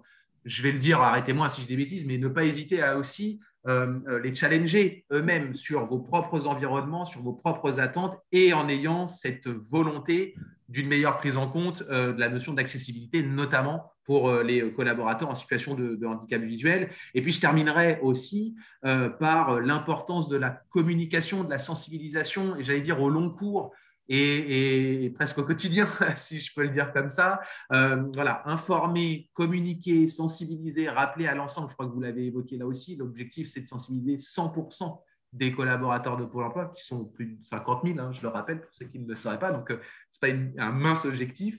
Voilà, j'estime aussi, au-delà de ce que vous avez rappelé, que tous ces points-là sont importants, et finalement, Pôle emploi, c'est une grande maison avec beaucoup de moyens, entre guillemets, en tout cas de ressources humaines. Vous participez, vous êtes responsable d'un département. D'ailleurs, je ne vous l'ai pas demandé, vous êtes combien aujourd'hui au département expertise, du coup? Alors, on est une vingtaine d'internes et on a 6 ou 7 prestataires. Voilà. Mais voilà, il n'y a que 2 de nos pôles d'activité. 2, c'est énorme déjà, mais 2 pôles d'activité. Le 3e est sur un autre type de mission. Voilà. Ce que je veux aussi souligner par là, c'est que bien entendu, certainement que pour beaucoup de nos participants aujourd'hui, voilà, s'appuyer sur des ressources en interne aussi conséquentes, bah, c'est pas envisageable. Cela étant dit, j'allais dire presque la philosophie d'action et la philosophie de démarche que vous nous avez rappelée, je pense qu'elle se dédouane de tout rapport aux ressources et aux moyens dont on a en interne. Réfléchir ces questions-là dès le début et en amont de la mise en place de ces solutions, faire appel à des experts, challenger aussi ces experts, sensibiliser et se remettre presque en question, ou en tout cas en position de s'améliorer tout le temps sur ces questions-là, parce que je crois, et même si Pôle emploi est très avancé, vous continuez à innover, vous continuez à avancer, vous continuez à repérer des choses qui pourraient fonctionner mieux. Et voilà, cette philosophie, me semble-t-il, elle peut s'appliquer partout, quelle que soit la taille, quelle que soit l'expertise, quelle que soit l'avancée sur ces questions-là. Si vous en êtes d'accord, hein, c'est vraiment sous votre contrôle. Ouais. Tout à fait. Il y a quelques années, on était, il y a 7-8 ans, on était 4 dans le département. On avait les mêmes ambitions, même si on avait beaucoup moins les moyens de les réaliser. Merci beaucoup, du coup, encore une fois, Madame Denizet, pour toutes ces précisions. Alors, précisions que moi, je n'ai pas apportées, j'aurais dû le faire depuis le début et je m'en excuse. Le replay de ce webinaire, tout comme le support, évidemment, vous sera envoyé à toutes et à tous dès la fin de ce webinaire. N'hésitez pas, vous retrouverez les coordonnées, les astuces et les bonnes pratiques qu'on partage ensemble ce matin. Je voudrais enfin pouvoir, et vous l'avez presque déjà introduite dans cette réunion, et merci à vous. Je voudrais accueillir Malika désormais. Est-ce que vous nous entendez toujours, Madame Madani? Oui, toujours. Bonjour. Bonjour. Si vous aviez aussi le souhait et la possibilité d'activer votre caméra, je vous en remercie, sans le contraindre, mais c'est plus agréable pour nous tous. On a souhaité également, et comme le rappelait Nathalie Denizet, vous donner la parole. Alors, quand je dis vous donner la parole, c'est de pouvoir profiter, allez, quelques minutes de vous, si je peux le dire comme ça, pour que vous nous fassiez part de votre propre vécu, si j'ose dire. Alors, je l'ai annoncé dans l'introduction de ce webinaire. Vous êtes vous-même aujourd'hui en situation de handicap visuel. Vous allez dire peut-être un peu plus ce qu'il en est. Et puis, vous travaillez au sein de Pôle emploi depuis un certain nombre d'années. Est-ce que vous pouvez nous dire, voilà, avec vos mots et puis avec vos retours d'expérience, quelle est un peu votre situation aujourd'hui, peut-être ce qu'elle était au démarrage, à Pôle emploi en tant que professionnel, comment cette problématique d'ordre visuel a été comprise, accompagnée, considérée dans le cadre de l'évolution de votre carrière professionnelle? Oui, donc bonjour à tout le monde. Je suis donc salariée en situation de handicap, donc je suis non-voyante et je travaille à Pôle emploi depuis 2005. Donc, je vais vous faire oui, effectivement un petit retour de ces 17 ans d'expérience au sein de cette institution. Ça commence à compter. Et j'ai intégré en janvier 2005. Tout d'abord, j'ai commencé en CDD. J'ai intégré le service de recouvrement de Pôle emploi Service en tant que gestionnaire de compte. Et ensuite, au bout de 5 mois, j'ai été titularisée. Donc, j'ai bénéficié du dispositif qu'a cité Nathalie tout à l'heure, hein, par rapport à l'aménagement du poste de travail, les aides techniques, etc. Donc, dès mon arrivée, dès le premier jour, mon poste de travail était prêt à mon utilisation. Donc, le poste était aménagé. Donc, j'avais un lecteur d'écran, une plage braille, un bloc-notes pour prendre des notes lors de réunions ou de formations. J'avais un scanner aussi, enfin j'ai tout. Scanner pour scanner et lire les documents dactylographiés. Et surtout, au niveau des applications métiers, on m'avait installé et préparé en amont donc les scripts NVDA, donc les adaptations nécessaires pour pouvoir utiliser correctement les applicatifs métiers. Donc, à mon arrivée, une collègue m'a formée pendant à peu près 4 semaines. Dans cette durée, tout d'abord, elle m'a aidé à prendre mes repères au niveau des locaux, parce que voilà, c'est un bâtiment de 3 étages. Donc, je n'ai pas bénéficié de cours de locomotion, comme a expliqué tout à l'heure Philippe chez Cessia, mais cette collègue m'a pu, voilà, pendant une semaine, m'accompagner dans mes déplacements pour que je prenne mes repères, repérer mon bureau et les différents endroits où j'avais besoin de me déplacer. Donc, cette collègue m'a accompagnée également pour toute la partie de l'appropriation des applications métiers, donc à la description des écrans, me fournir les raccourcis à utiliser, etc. Et bien sûr, elle m'a délivré des formations réglementaires et métiers, mais personnalisées, où voilà, on a avancé à mon rythme pour que je puisse prendre mes notes à ma façon, donc en braille ou sur informatique. Donc voilà, c'était vraiment 2, voire presque 3 semaines de formation totale. Et ensuite, il y avait, entre guillemets, elle était comme ma tutrice pendant 2 semaines, le temps que je prenne mes marques. Mais très vite, j'ai été très vite opérationnelle à mon poste et j'ai travaillé en toute autonomie à l'exécution de mes tâches. Et alors, pardon, je me permets de vous interrompre. Oui. Vous disiez justement donc, très rapidement opérationnel, très rapidement efficiente, et notamment, si je l'ai bien entendu, grâce à un poste presque d'ores et déjà pleinement aménagé dès votre arrivée. C'est ça. Comment ça a pu se réaliser dès votre arrivée, du coup, ça? Donc, moi, quand j'avais postulé à l'époque, voilà, il y avait plusieurs postes d'ouverts dans ce service, que c'était un service qui était entre guillemets en construction. C'est un service particulier dans le recouvrement des intermittents du spectacle. Donc, il y avait à peu près 25 postes à pourvoir, hein. Donc, moi, quand j'ai postulé, il y a eu, donc c'est déjà pour eux, c'était au niveau de cette institution, c'était nouveau pour eux, même si c'est une institution qui fait partie de Pôle emploi. Donc, il y a eu un accompagnement avec Cap Emploi et avec le département de Nathalie. Donc, ils ont préparé voilà, l'aménagement du poste de travail. Donc, ils ont référencé voilà, les besoins matériels dont j'avais besoin. Et à Pôle emploi, en fait, tous les non-voyants ont à peu près le même matériel. au niveau du lecteur d'écran, de la plage braille, du bloc-notes braille. Après, il peut y avoir, selon les besoins des personnes, des produits qui peuvent être commandés différents. Et surtout au niveau des adaptations spécifiques, parce que comme disait Nathalie, il y a une trentaine de non-voyants qui travaillent à Pôle emploi, mais moi, j'ai été la première à intégrer ce service et à travailler sur ces applicatifs. Donc, il a fallu les adapter parce qu'ils n'étaient pas accessibles au départ.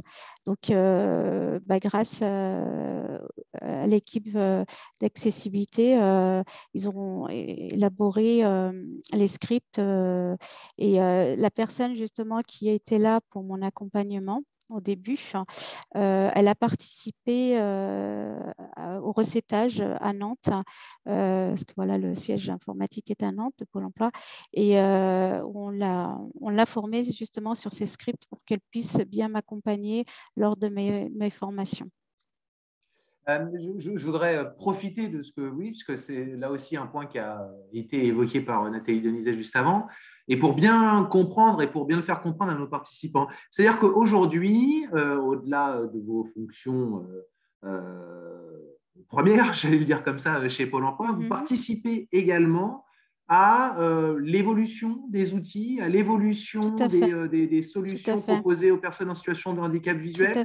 Comment concrètement ça se déroule, ça? Tout à fait. En fait, en 2014, je suis passée à mi-temps sur ce poste de gestionnaire de compte et sur l'autre mi-temps, j'ai intégré le pôle expertise spécifique accessibilité dans le département de Nathalie. Donc, ils ont fait appel à moi par rapport à mon expertise du métier et de connaître les aides techniques pour les aider dans la contribution et le développement des scripts. Donc, actuellement, moi, je réalise des scripts, des adaptations grâce à l'outil Web Access for NVDA que vous a présenté tout à l'heure Nathalie. Donc, grâce à cet outil, je réalise des scripts pour des applications métiers ou des sites internes pour les collègues non-voyants. Donc, je vais probablement poser une question qui va paraître idiote. C'est pas grave, je l'assume, même si c'est enregistré. C'est pas grave. Il n'y a pas de question idiote, allez-y. Comment, enfin, quel bénéfice vous voyez-vous au fait de vous associer, vous qui vivez cette situation de handicap visuel au quotidien, à quoi ça sert finalement de vous intégrer à la réflexion et au travail lié à l'évolution des outils qui demain permettent un meilleur aménagement de poste pour les personnes atteintes de handicap visuel? Les bénéfices, il y en a plusieurs, parce que déjà, en étant moi-même non-voyante et en utilisant moi-même ces outils, je peux tout de suite, quand je procède à des tests unitaires, de tester si la page est accessible ou les outils, de faire remonter vraiment les anomalies et de vraiment leur expliquer le problème. Parce que des fois, les développeurs ne se rendent pas compte, même s'ils suivent les règles RG2A d'accessibilité, ils ne comprennent pas que selon l'utilisation des aides techniques, on a besoin d'être vraiment performant dans la navigation et dans l'exécution de nos tâches. Et du coup, d'avoir les explications d'une personne qui connaît le problème, qui connaît les aides techniques. Donc, c'est plus intéressant et on avance mieux. Je sais que mes collègues du service du département aiment beaucoup échanger avec moi ou me poser des questions, me demander mon avis sur telle évolution ou tel projet, amélioration, de savoir est-ce que c'est un intérêt pour l'utilisateur ou pas, etc. Et en fait, dans la mission, là, par rapport au département, moi, j'ai comme mission, j'assiste en fait toutes les activités liées aux applications spécifiques uniquement pour les salariés non-voyants, parce que le département s'occupe de tous les handicaps, mais moi, j'interviens uniquement pour les non-voyants. Et Donc, non seulement, voilà, comme je disais, je faisais des scripts avec l'outil Web Access, mais j'interviens aussi dans les livraisons informatiques que vous a expliqué tout à l'heure, Nathalie. Donc, le service informatique, avant de déployer ces livraisons, fait appel à moi pour que je teste toutes ces nouveautés, ces changements, pour voir si c'est accessible ou pas. Si ce n'est pas le cas, je remonte les anomalies aux équipes de développement pour qu'ils puissent corriger. Donc, en général, c'est des corrections immédiates. Si ce n'est pas le cas, ça va être compensé par des scripts NVDA. Et donc ensuite, c'est donc recetté, comme disait Nathalie, on fait intervenir, et c'est ça qui est super intéressant à Pôle emploi, c'est que le service informatique fait intervenir des utilisateurs non-voyants pour valider les correctifs. Hein. Et on a des retours très positifs de leur part, hein, parce que ça permet vraiment de... déjà, eux prennent le temps de s'approprier les nouveautés, les écrans, mais de faire remonter peut-être d'autres façons de naviguer, d'autres améliorations, d'autres demandes d'évolution, etc. Donc, une fois que tous ces correctifs ont été validés, donc ça va être déployé sur les postes des non-voyants. Donc, en général, c'est moi qui le fais juste par la prise par NVDA, une prise de main du poste par NVDA. Et ensuite, voilà, ça va être donc installé sur tous les postes des non-voyants. Et pour les accompagner, donc, je mets en place, je rédige des aides en ligne. Donc, ils ont une aide contextuelle sur leur poste, n'importe où de l'écran. Juste avec un raccourci, ils peuvent faire afficher une aide contextuelle qui leur donne les consignes, les raccourcis à utiliser pour tel écran ou telle application. J'interviens également dans de la formation, donc soit en distanciel pour des applications métiers ou de l'appropriation d'outils, que ça peut être des outils de communication ou des applications métiers. Enfin, c'est toujours des outils internes à Pôle emploi. Mais j'interviens aussi en formation en présentiel lorsqu'il y a des grands changements informatiques, comme là dernièrement, comme disait Nathalie, elle parlait de Windows 10. On a eu un déploiement national, un agent à portable. Donc, ça a fait beaucoup de changements pour les non-voyants parce qu'ils sont passés de l'ordinateur fixe à l'ordinateur portable. L'environnement est Windows 10, il y avait enfin, voilà, Office qui a changé, les versions d'Office, etc. Donc, c'était les former sur tous ces nouveaux outils. Et je suis là aussi pour faire du support. Je sais, hein, je suis en train vous m'avez posé une question précise, mais je suis en train de vous Allez-y, expliquer c'est très bien. tout ce que j'interviens, en fait, au niveau de ma mission, dans quoi j'interviens au niveau de la DSI. Et je suis aussi où là, les utilisateurs apprécient énormément, c'est que je fais du support fonctionnel. Donc, dès qu'ils ont un souci sur leur poste de travail, ça peut être un problème lié à des scripts NVDA, mais des problèmes avec leurs aides techniques. Donc, ils font appel à moi. Donc, moi, je résous si voilà, c'est de mon niveau, je résous, je rapporte les solutions, je résous les incidents. Si c'est de niveau 2, donc je transmets à mes collègues de poste de travail ou si ça concerne les scripts NVDA, voilà, on a un outil où on référence les demandes de correction et ça va être corrigé dans les scripts NVDA. Je vais vous poser une question de Ouais. profane, mais vous êtes informaticienne vous-même? Enfin, vous avez cette expertise-là? Non, je n'ai pas de diplôme. Alors, j'avais fait une formation j'avais entamé une formation avant d'entrer à Pôle emploi de développeur informatique, mais je n'ai pas eu mon diplôme. Enfin, mais par contre, en fait, j'ai monté en compétences en fait depuis que je suis rentrée en 2005, au départ avec mes activités de gestionnaire de compte. Au fur et à mesure, je suis montée en compétences en fait dans différents domaines, dont le domaine de l'informatique. Okay. Donc, j'ai eu des formations, voilà, et en interne sur ces sujets. Merci beaucoup encore une fois de votre intervention pour l'instant et ce matin. Je retiens aussi de ce que vous nous dites, Malika, que vous n'êtes pas forcément informaticienne, vous êtes voilà, sur un métier de gestion, bref. Et puis, j'allais dire, encore une fois, j'ai l'impression d'enfoncer une porte ouverte, mais ce n'est pas grave, c'est bien de rappeler ce genre de choses. Réfléchir à des améliorations techniques très précises, parfois qui paraissent, pour moi, je le dis très sincèrement, très nébuleuse, c'est vraiment une histoire de spécialiste. En fait, associer les premiers bénéficiaires ou les premiers usagers de la mise en place de ces solutions, j'ai l'impression, alors c'est un peu une expression tarte à la crème qui revient souvent, mais là, pour le coup, on est vraiment dans une notion de gagnant-gagnant. C'est-à-dire que les développeurs et les spécialistes de la spécialité profitent aussi de votre retour usager immédiatement et en direct, si j'ose dire. Est-ce qu'on ne serait pas loin d'une méthode agile que je ne maîtrise pas bien? Enfin voilà, vraiment avec ces allers-retours très concrets et terrain. Et du côté des usagers, c'est aussi de pouvoir bénéficier, et je crois que c'est un mot qui a été employé et que je vais reprendre à mon compte, améliorer l'utilisabilité de ces différents outils. C'est-à-dire pas simplement c'est pas simplement être accessible, mais non seulement être accessible, mais de pouvoir s'en servir efficacement, intelligemment, comme tout à chacun, si j'ose dire. On est vraiment dans une notion de gagnant-gagnant.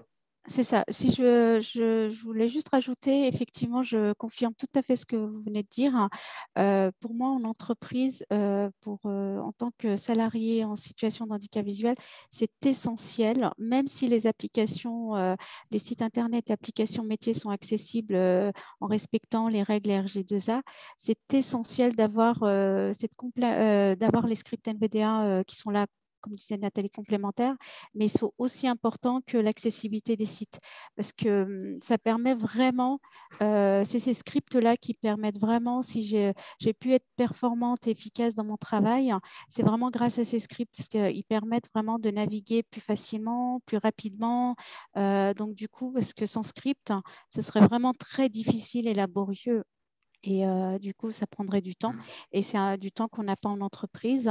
Et comme disait tout à l'heure Nathalie, par exemple, pour les messages d'erreur, voilà, dans mes activités de gestionnaire de compte, je fais encore de l'accueil téléphonique. En 17 ans, aucun interlocuteur ne s'est rendu compte que j'étais non-voyante, qu'ils avaient affaire à une conseillère non-voyante. Parce que grâce à ces aides techniques, à ces scripts, je peux naviguer, accéder à l'information rapidement, comme un collègue qui utilise la souris. Pour vous donner un exemple, donc les messages, si je n'avais pas les scripts NVDA, si je enregistre un formulaire et que le formulaire contient une erreur, il faut aller trouver cette erreur. Déjà comprendre pourquoi le formulaire ne s'est pas enregistré. Parce que voilà, visuellement, tout de suite, on voit qu'il y a un message en rouge, etc. Le champ en erreur va être mis en surbrillance. Enfin, voilà, visuellement, tout de suite, l'œil va être attiré par et la personne va faire un clic de souris, corriger. Ça va prendre une demi-seconde. Qu'avec un lecteur d'écran, il va falloir chercher. Et la navigation peut être très longue, ça peut durer quelques secondes, voire quelques minutes. Alors que grâce au script NVDA, ces messages d'erreur sont traités en automatique.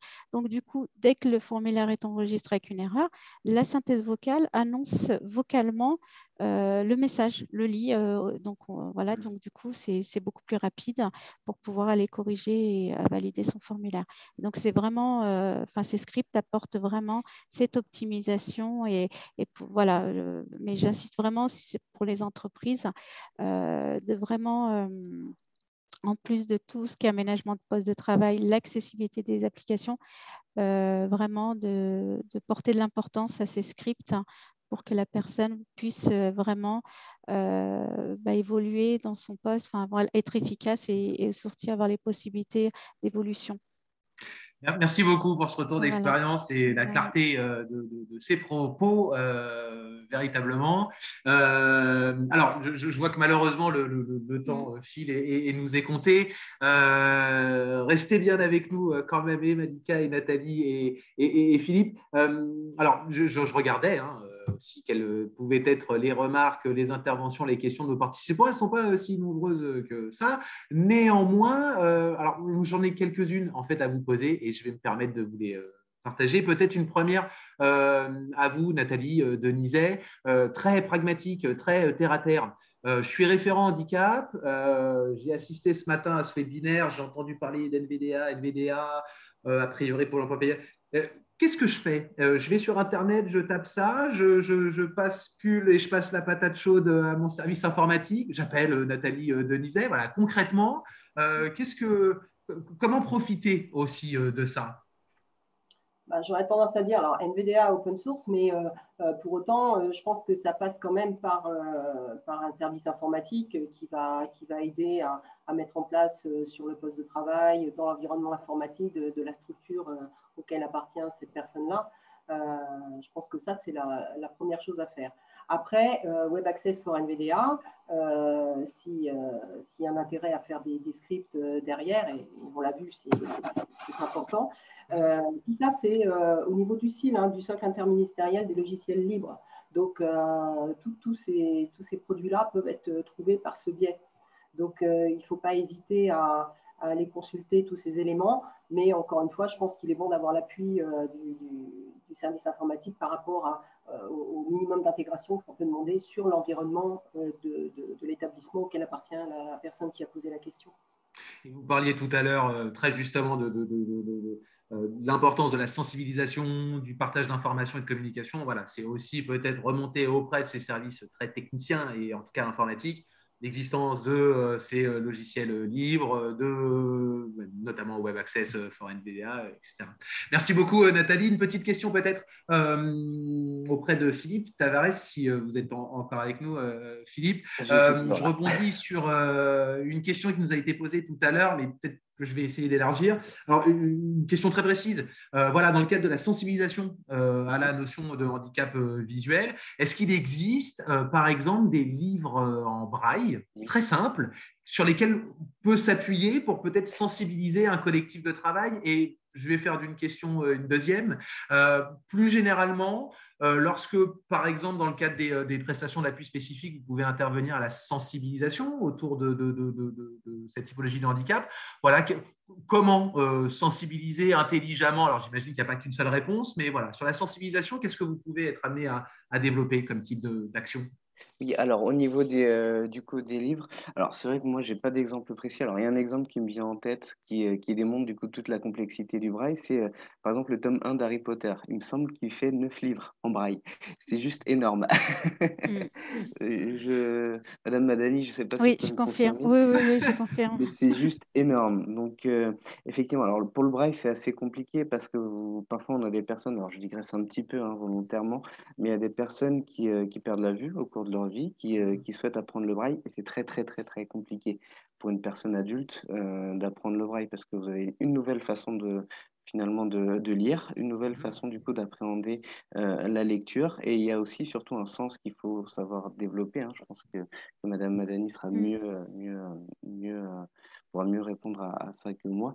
C'est le sens du toucher finalement, de pouvoir reconnaître toutes ces informations-là, enfin tous ces caractères-là sur ce format-là. Donc c'est vrai que le braille c'est assez compliqué. Et là, aujourd'hui, je suis désolé, j'ai pas d'exemple précis à vous donner. Peut-être que Madame Adeni aura plus d'exemples que moi.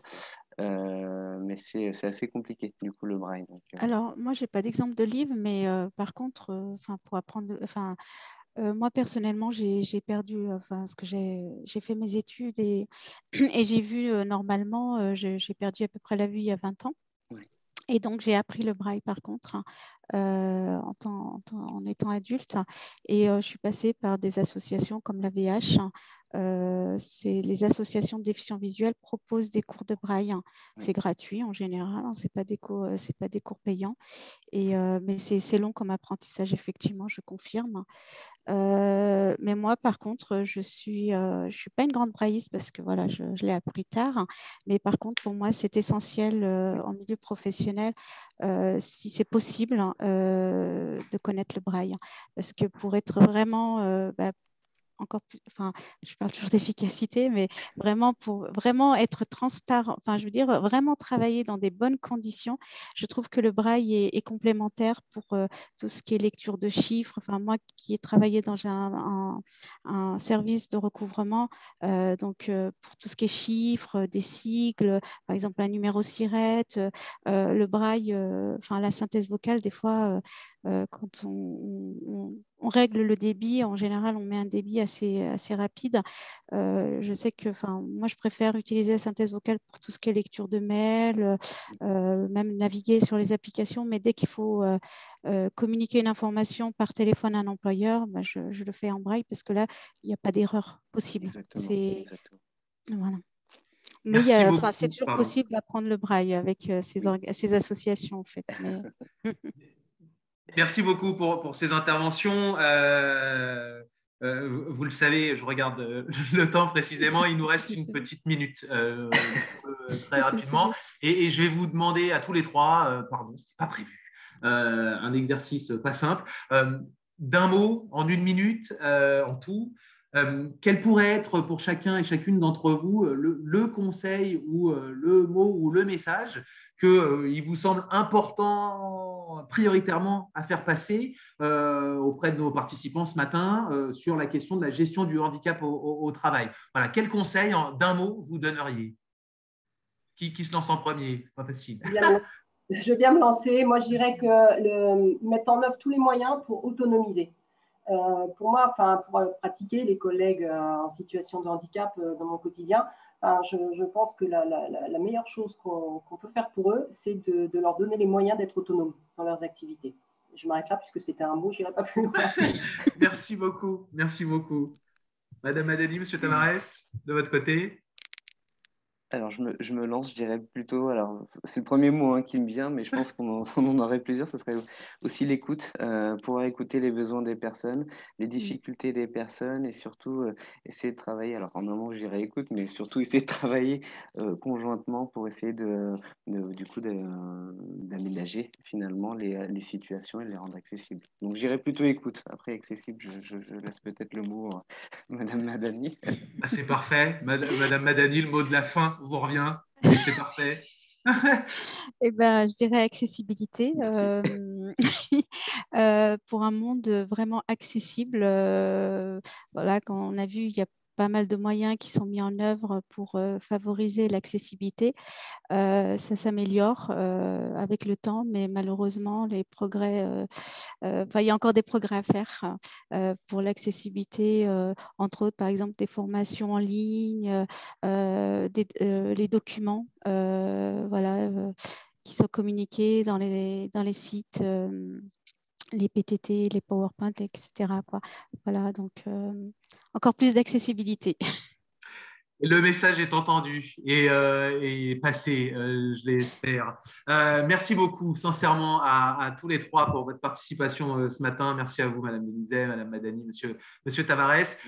Je vous le rappelle, à toutes celles et tous ceux qui nous ont rejoints ce matin, vous recevrez un mail avec un lien d'accès pour le replay, le visionnage du replay, ainsi que le support qui vous a été diffusé.